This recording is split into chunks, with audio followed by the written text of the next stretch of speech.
அனைவருக்கும் வணக்கம். சற்று முன் வெளியான முக்கிய அறிவிப்படி குடும்பத் தலைவிகள் அனைவரும் பயன்பெறும் வகையில் அவர்களுக்கு இந்த மாதத்திற்கான ரூபாய் 2500 வழங்குவது குறித்து தற்போது முக்கியமான மகிழ்ச்சியான அறிவிப்பு ஒன்று வெளியாகியுள்ளது. இதை பத்தி விரிவாக வீடியோல பார்க்க போறோம். வீடியோவை கிடைச்சிருக்கும் ஸ்கிப் பண்ணாம பாருங்க. போறதுக்கு முன்னாடி இந்த வீடியோ லைக் பண்ண பிரஸ் பண்ணிக்கோங்க.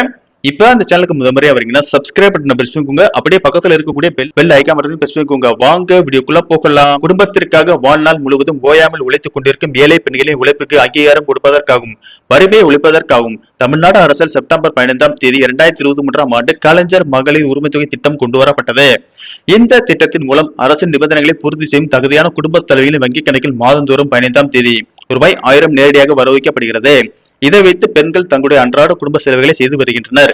இந்த நிலையில் தமிழகத்தில் உள்ள கோடிக்கணக்கான இல்லத்தரசிகள் மற்றும் தாய்மார்களின் நீண்ட நாள் எதிர்பார்ப்புகளை நிறைவேற்றும் வகையில் தமிழக அரசின் மிக முக்கியமான திட்டமான மகளிர் உரிமை தொகை திட்டம் குறித்து ஒரு மிகப்பெரிய அப்டேட் தற்போது வெளியாகியுள்ளது. தமிழக வெற்றி கழகத்தின் தேர்தல் வாக்குறுதிப்படி மதிப்புமிகு மகளிர் திட்டம் என்ற பெயரில் தகுதியுள்ள பெண்களுக்கு வழங்கப்பட்டு வரும் மாதாந்திர உரிமை தொகையை ரூபாய் 1000 விரைவில் ரூபாய் 2500 உயர்த்த திட்டமிடப்பட்டுள்ளது. அதன்படி பெண்களுக்கு வழங்கப்பட்டு வரும் தொகையை விட கூடுதலாக உயர்த்தி மாதம் ரூபாய் 2500 வழங்குவது குறித்து மாநில நிதித்துறை அதிகாரிகள் தீவிரமான ஆய்வறிக்கை மேற்கொண்டு வருகின்றனர்.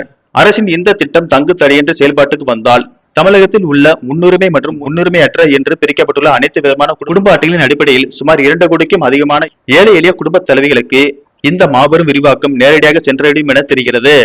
சுமார் 2 கோடி பெண்களுக்கு மாதம் தலா 2500 ரூபாய் வீதம் இந்த திட்டத்தை முழுமையாக கொண்டு சேர்க்கும் பட்சத்தில் தமிழக அரசுக்கு ஒட்டுமொத்தமாக ஏற்பட போகும் கூடுதல் நிதி செலவினங்கள் மற்றும் நிதி ஒதுக்கீடு குறித்து நிதித்துறை அலசி ஆராய்ந்து வருகிறது.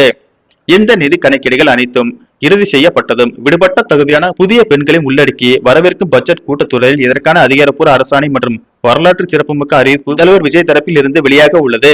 மேலும் 21 முதல் 60 வயதிற்குட்பட்ட பெண்களுக்கு ரூபாய் 2500 ரூபாயும் 60 வயதிற்கும் மேற்பட்ட பெண்களுக்கு ரூபாய் 3000 முதியோர் உதவி தொகையும் வழங்கப்பட உள்ளதால் குடும்ப பெண்களிடையே மகிழ்ச்சியை ஏற்படுத்தியுள்ளது. நன்றி, வணக்கம்.